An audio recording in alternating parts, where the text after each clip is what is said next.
皆さん、こんにちは。ケビト先生です。今日のレッスンは、Tiempo Subjuntivo について教えます。始めろ。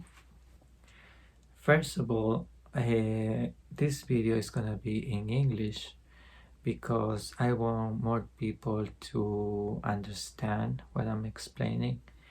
And I think that this video is mostly directed to Japanese speakers. But if you're in the process of learning Spanish, I think that this video may be also useful for you, so keep watching. And I also want to say that this tiempo subjuntivo is not as hard as you think. And I think it may be because Japanese and Spanish are very similar, and you may think that that's impossible, but after I explain what I'm going to explain, you will see that Spanish and Japanese are not that different. So let's take this sentence. Sakura ga kuruka. Sakura ga kuruka. So this sentence means, will Sakura come? Is Sakura coming? Or in Spanish, Sakura vendrá? What I've been taught is that the particle ka works kind of like the question mark.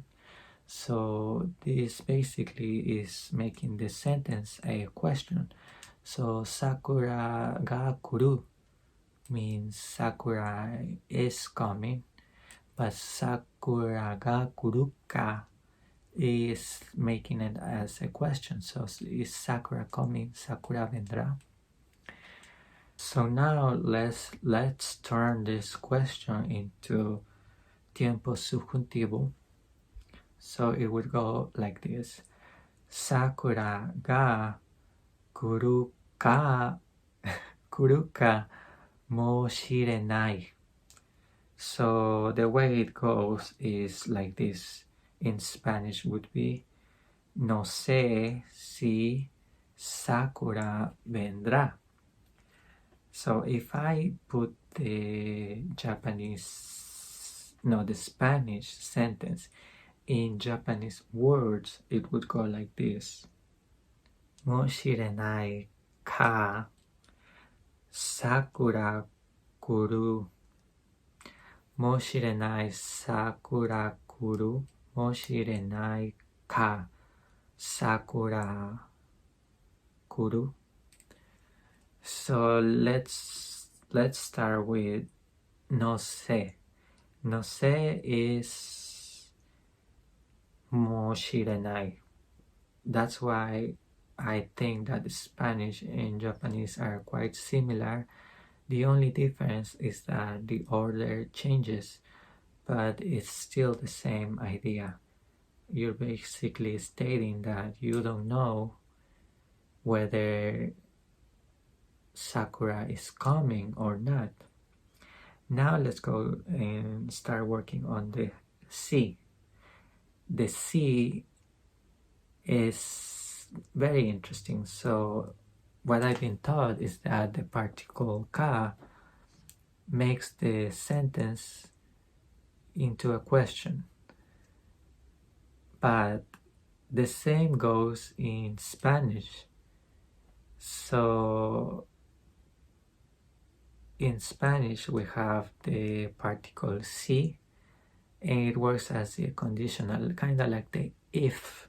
For example, if you come to my house, I will give you a present. In Spanish would be, si tú vienes a mi casa, te daré un regalo.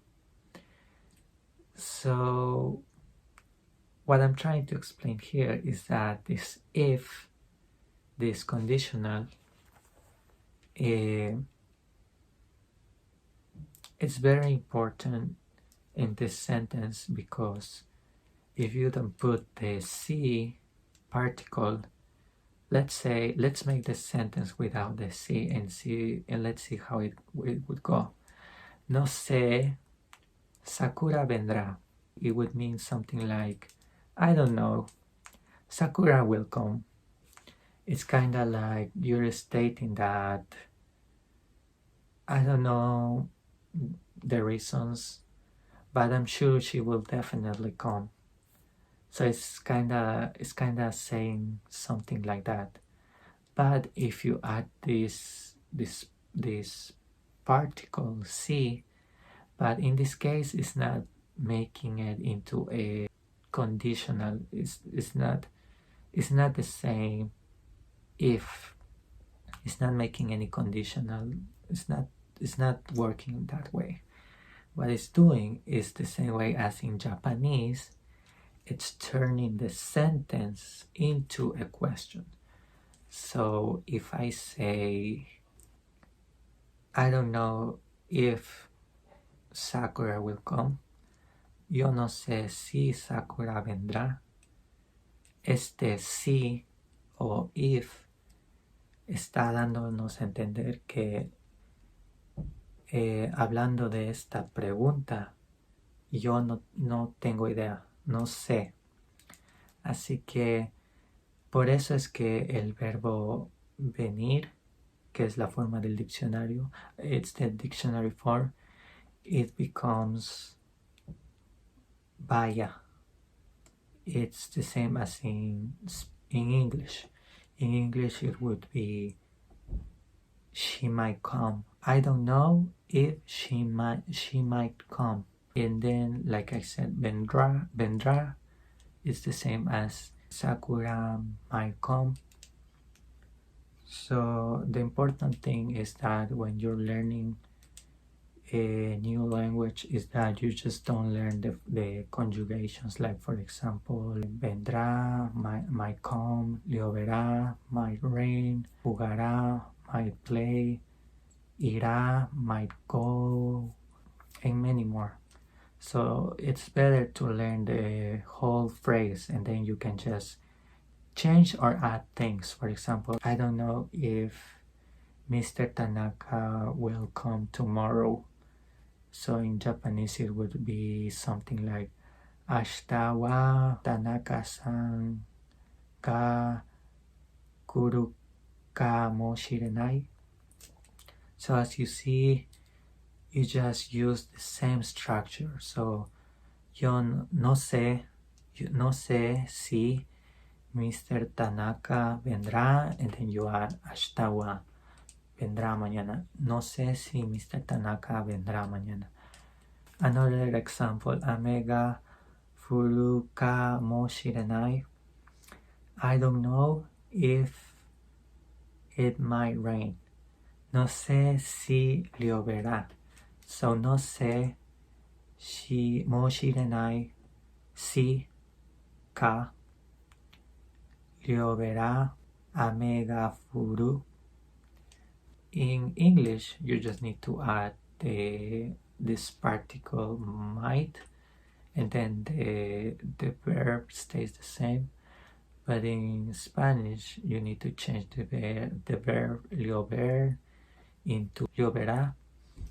So it's kind of like expressing a idea or something that you're not sure of. So there's like a 50-50 chance whether it will rain or it will not.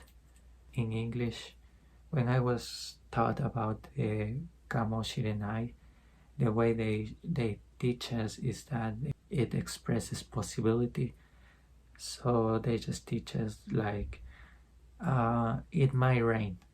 But I think the proper translation for this sentence would be, I don't know if it might rain. That way it makes more sense and it's easy for the Japanese speakers to understand this sentence. And then you can just change the sentences and add other things. So I hope that my video kind of helped you, especially my examples. And if you have any question, please leave them down below. And the most important thing that I want you to take from this video is that don't just learn all the conjugations from the books or the internet. Just learn whole sentences and then just use that structure to change it into something different that you want to say or express. これからもよろしくお願いします。